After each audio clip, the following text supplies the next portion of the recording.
हम स्टार्ट करेंगे महाराष्ट्र बोर्ड की क्लास 10 हिस्ट्री सब्जेक्ट का पहला chapter historiography development in the waste.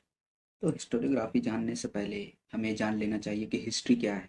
इससे चीज़ें बहुत ही आसानी से आपको समझ में आने लगेंगी। तो व्हाट इज़ हिस्ट्री? तो हिस्टोरियन डॉक्टर की तरह सर्जरी नहीं करते या वो कंस्ट्रक्शन वर्क में नहीं होते। आपने कभी उन्हें नहीं देखा होगा कि वो रोड बना रहे हैं। तो हिस्ट्री क्या है? हिस्ट्री एक लेस टेंजिबल है। लेस टेंजिबल मीन्स ऐसी चीज़ है जिसे आप टच कर सकते हैं। तो हिस्ट्री में बहुत ही रेयर चीज़ें रहती है जिसे आप टच करते हो, वो भी म्यूजियम में रखी रहेंगी। तो बेसिकली साइंस और हिस्ट्री में क्या डिफरेंस है?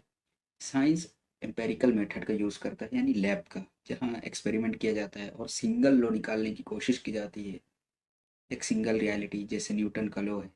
मगर आप हिस्ट्री में ऐसा नहीं कर सकते, क्योंकि आप उस सीन को क्रिएट नहीं कर सकते, उस पर एक्सपेरिमेंट नहीं कर सकते, या आप इंडस वाली सिविलाइजेशन में जाकर उन लोगों से हाथ नहीं मिला सकते। आप ये नहीं कहेंगे कि वो आपकी लैंग्वेज समझ में नहीं आई, आप मुझे समझा दीजिए। तो हिस्ट्री और साइंस में बेसिक डिफरेंस है कि आप हिस्ट्री में लैब का यूज़ नहीं करते।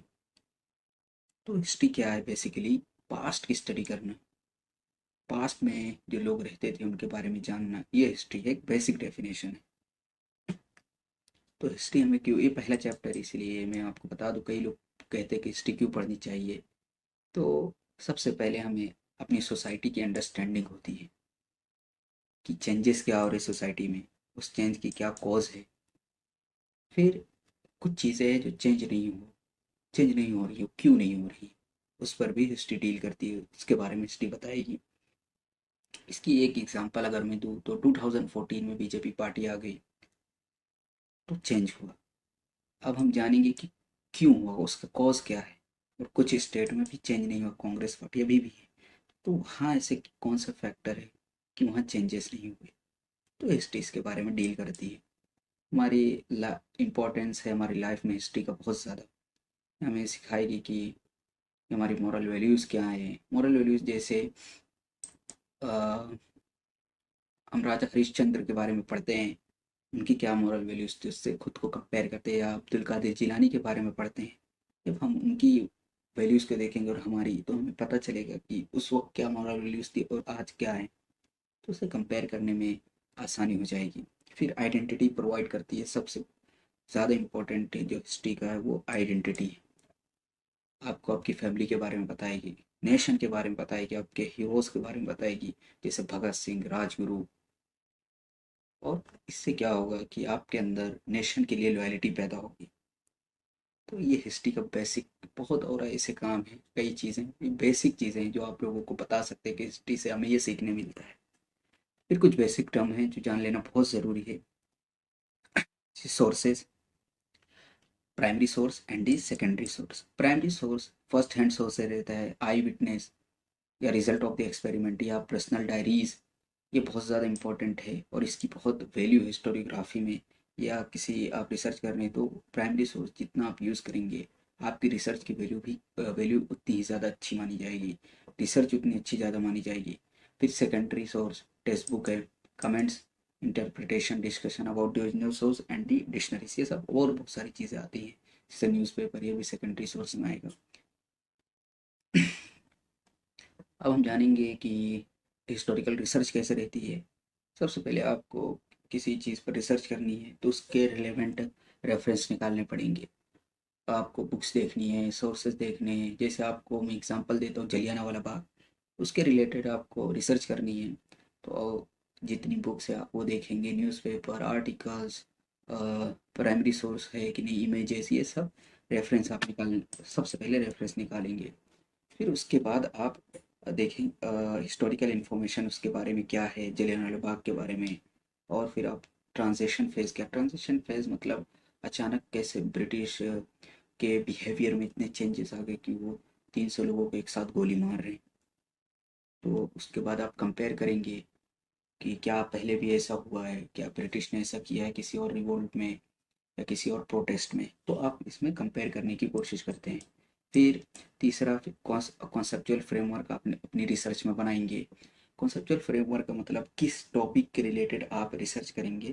पूरा आप जैसे जलियांवाला बाग में आप वुमेन के ऊपर रिसर्च कर रहे हैं, मान लीजिए सिर्फ वुमेन का पार्टिसिपेशन क्या है, तो उसके रिलेटेड आप ऐसा फ्रेमवर्क बना लेंगे। फ्रेमवर्क मतलब एक डिज़ाइन रहती है कि आप बस इसी चीज़ों पर फोकस करेंगे, तो इसको कहते हैं फ्रेमवर्क। कॉन्सेप्चुअल फ्रेमवर्क जब आपका बन के तैयार हो जाएगा, फिर आप रेलेवेंट क्वेश्चन करेंगे। रेलेवेंट क्वेश्चन का क्या मतलब है कि वहाँ कितनी, अब आपका फ्रेमवर्क सिर्फ वुमेन के रिलेटेड है, तो आप वुमेन के कितनी वुमेन ने पार्टिसिपेट किया, क्यों किया, जनरल डायल ने खास तौर पे सिर्फ मर्दों को मारा, किस औरतों को ज़्यादा टारगेट किया, तो ये सब आप उसके रिलेटेड क्वेश्चन बनाएंगे वुमेन के रिलेटेड। अगर आपका कॉन्सेप्चुअल फ्रेमवर्क वुमेन के रिलेटेड है तो फिर आप हाइपोथेसिस बनाएंगे। हाइपोथेसिस का क्या मतलब है कि टेनिटेटिव स्टेटमेंट आपकी रहेगी कि मेन से ज़्यादा वुमेन उसमें डेथ हुई है जलियांवाला बाग में। अब आप उसको इसको प्रूव करने के लिए फिर जो आपके सोर्सेस हैं उसको क्रिटिकली एग्जामिन करिए, फिर आप प्रूफ देके आप अपनी हाइपोथेसिस को प्रूव भी कर सकते हैं, या कभी कभी प्रूफ नहीं होती, वो अलग मैटर है। तो इस तरह आपका एक फ्रेमवर्क तैयार हो गया। मैंने आपको एग्जांपल भी दे दिया साथ में, ताकि आप लोगों को आसानी हो जाए। हिस्टोरिकल राइटिंग इसे कहते हैं। कुछ टर्मिनोलॉजी जान लेना बहुत ज़रूरी है, जैसे आर्कियोलॉजी। ये लॉजी वर्ड जहाँ आ गया, लॉजी, इसका मतलब होता है स्टडी करना, स्टडी, ये याद रख लेना बस। तो archaeology ancient and historic site and artifact की जब आप स्टडी करेंगे उसे कहते हैं आर्कियोलॉजी। इसका क्या मतलब है, जैसे इंडस वैली सिविलाइजेशन में बहुत सारे साइट्स हैं, जैसे कालीबंगन है, राखीगढ़ी है, लोथल, मोहनजोदारो, हड़प्पा। तो उसमें जो आर्टिफैक्ट हमें मिलते हैं, जब आप उसकी स्टडी करेंगे, इसे कहते हैं आर्कियोलॉजी। मनुस्क्रिप्टोलॉजी, मनुस्क्रिप्ट मतलब hand written source, hand written script जो हाथ से लिखी हुई है, जब आप उसकी साइंटिफिक स्टडी करते हैं उसके कहते हैं मनुस्क्रिप्टोलॉजी। मनुस्क्रिप्टोलॉजी। फिर एपिग्राफी, एपिग्राफी मतलब इंस्क्रिप्शन की जब आप स्टडी, इंस्क्रिप्शन मतलब जो दीवार पे चीज़ें लिखी हैं पत्थर पे और ऐसी चीज़ें पुरानी चीज़ों पे, तो उसे कहते हैं एपिग्राफी। जैसे अशोकन पिलर्स हैं गुप्तास का, वहाँ से हिस्ट्री हम निकालने की कोशिश करते हैं। फिर numismatic study of the coins. अब इससे कैसे कॉइन से हिस्ट्री कैसे निकलेगी, मैं आपको एक एग्जांपल देता हूँ। पृथ्वीराज चौहान और मोहम्मद गोरी में जो बैटल हुई 1192 में, बैटल ऑफ द तराइन, तो उसके बाद मोहम्मद गोरी ने उन्हें अलाउड किया कि आप यहाँ रूल कर सकते हैं वापस। वो हमें हिस्ट्री कहाँ से मिली, वो एक कॉइन से मिली है, जिसमें एक साइड पे था पृथ्वीराज सोमदेव, ऐसे कुछ था, मुझे प्रॉपर याद नहीं आ रहा है। तो वहाँ से हमें पता चला, तो इस तरह हिस्ट्री निकलती है कॉइन से। फिर जीनोलॉजी क्या रहता है कि स्टडी ऑफ द लाइनेज, यानी किसी फैमिली की स्टडी करना। जैसे बाबर आए फिर अकबर आए, हुमायूं आए फिर अकबर आए, फिर अकबर के बाद जहांगीर हैं, फिर शाहजहां, ऐसे इस तरह औरंगजेब बादशाह लास्ट में आए। फिर आप अगर एंशंट टाइम पे जाएंगे तो उसमें बिम्बिसार, राजा शत्रुदय। तो आप जब एक फैमिली की स्टडी करते हैं ईयर बाय ईयर, तो उसे कहते हैं जीनियोलॉजी। इसमें एक और वर्ड है क्रोनोलॉजी, क्रोनोलॉजी। क्रोनोलॉजी में क्या रहता है कि आप सीक्वेंस से जब किसी इवेंट को पढ़ते हैं उसे कहते हैं क्रोनोलॉजी, सीक्वेंस वाइज, कि 2000, 2001, 2003, 2004, ऐसे। तो इसके कहते हैं क्रोनोलॉजी। तो आपको टर्मिनोलॉजी बहुत इंपॉर्टेंट है, जिंदगी भर काम आएगी, आप इसे याद कर लीजिए बस। फिर मेन हमारा कॉन्सेप्ट है हिस्टोरियोग्राफी। ये दो वर्ड से बना है, हिस्ट्री और दी ओग्राफी, यानी फील्ड ऑफ द स्टडी। जब आप हिस्ट्री की स्टडी करते हैं इसे कहते हैं हिस्टोरियोग्राफी। और इसी कर देता हूँ, आर्ट ऑफ द राइटिंग या स्टडी ऑफ द हिस्ट्री, तो इसे कहते हैं हिस्टोरियोग्राफी। तो इसमें क्या है, बेसिकली अगर एग्जांपल दूं तो वर्ल्ड वॉर 2 को पहले 20 साल पहले जो लिखा गया वो अलग वे में लिखा गया, अलग स्टाइल में लिखा गया, उनका कॉन्सेप्चुअल फ्रेमवर्क अलग था। मगर इस वक्त जो है लिखा जाएगा वर्ल्ड वॉर 2 के बारे में, अब मेरे क्वेश्चंस अलग रहेंगे, मेरे फ्रेमवर्क। मान लीजिए उन्होंने लिखा था सिर्फ मैन का रोल, मैं इस वक्त अपने उसमें बताऊंगा कि नहीं, उसमें वुमेन का पार्टिसिपेशन ज़्यादा था। तो ये मेरी स्टोरी है। डिफरेंट डिफरेंट स्टाइल में जब आप हिस्ट्री को स्टडी करते हैं, या उसे कहते हैं हिस्टोरियोग्राफी। ट्रेडिशन हिस्टोरियोग्राफी क्या रहती है कि इसमें आप इंक्लूड करते हैं सारे इवेंट्स को, उसको फिर अंडरस्टैंड करके आप लिख देते हैं, इसे कहते हैं ट्रेडिशन हिस्टोरियोग्राफी। मगर मॉडर्न हिस्टोरियोग्राफी में क्या रहता है, आप साइंटिफिक प्रिंसिपल का यूज़ करते हैं, यानी आप फालतू क्वेश्चन इसमें नहीं लगाएंगे। जो उस आपके कॉन्सेप्चुअल फ्रेमवर्क में है उसी के रिलेटेड आपको क्वेश्चन करना है, उसी के रिलेटेड आपको सोर्स प्रोवाइड करना है, उसी के रिलेटेड आपको एविडेंस देना है, ये सब आपको साइंटिफिक तरीके से करना है मॉडर्न हिस्टोरियोग्राफी में। फिर आपको एंथ्रोपोसेंट्रिक मतलब क्या है कि आप ये नहीं कहेंगे कि ऊपर वाले ने कर दिया, वर्ल्ड वॉर 2 ऊपर वाले ने कर दिया तो हो गई। नहीं, आपको उसमें देखना है कि कॉज क्या थे, इफेक्ट क्या थे, आगे इसका क्या फ्यूचर में इसका इम्पैक्ट, हर चीज़ आपको जब आप देखने लगेंगे, इसको कहते हैं एंथ्रोपोसेंट्रिक। फिर आपको एविडेंस तो देना ज़रूरी है।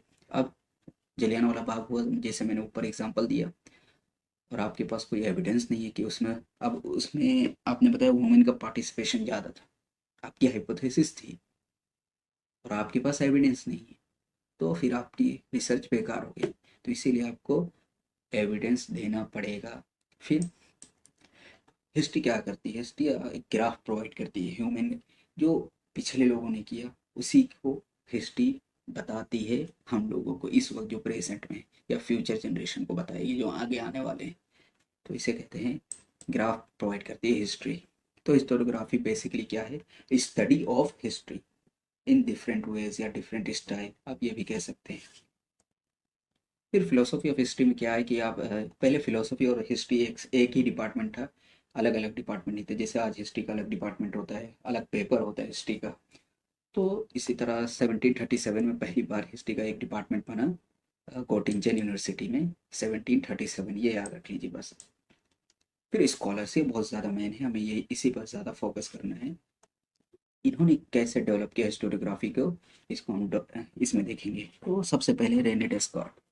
रेने डेस्कार्ट, इन्होंने कहा कि हिस्ट्री सिर्फ क्रोनोलॉजी का नाम है, कि आप इवेंट्स को लिख रहे सीक्वेंस वाइज बस, ये पहले वो, इसके बाद ये। उन्होंने कहा एनालाइज कीजिए, इंटरप्रेट कीजिए, आप बहुत सारे क्वेश्चन बनाइए, जब तक आपके सारे डाउट क्लियर नहीं हो जाते हिस्ट्री के रिलेटेड, फिर आप उसको हिस्ट्री में इंक्लूड मत कीजिए। यानी आपको वर्ल्ड वॉर के लिए रिलेटेड कुछ लिखना है, तो बहुत सारे क्वेश्चन बनाएंगे, उसमें जितने डाउट्स हैं कि वुमेन ज़्यादा थी कि कम थी, बच्चे कितने किलो के, जब तक आपके सारे डाउट नहीं क्लियर हो जाएंगे तब तक आप उसको हिस्ट्री में इंक्लूड मत कीजिए, ये रेने डेस्कार्ट ने कहा है। इनकी एक बुक है डिस्कोर्स ऑन द मेथड, ये बहुत ही इंपॉर्टेंट बुक है, बस इसको याद कर लीजिए। इसमें 10th क्लास में ज़्यादा बुक का नाम आता है, और इनका नेम बस रेने डेस्कार्ट, इनकी बुक है डिस्कोर्स ऑन द मेथड। फिर वोल्टायर। वोल्टायर एक फ्रेंच फिलोसोफर हैं।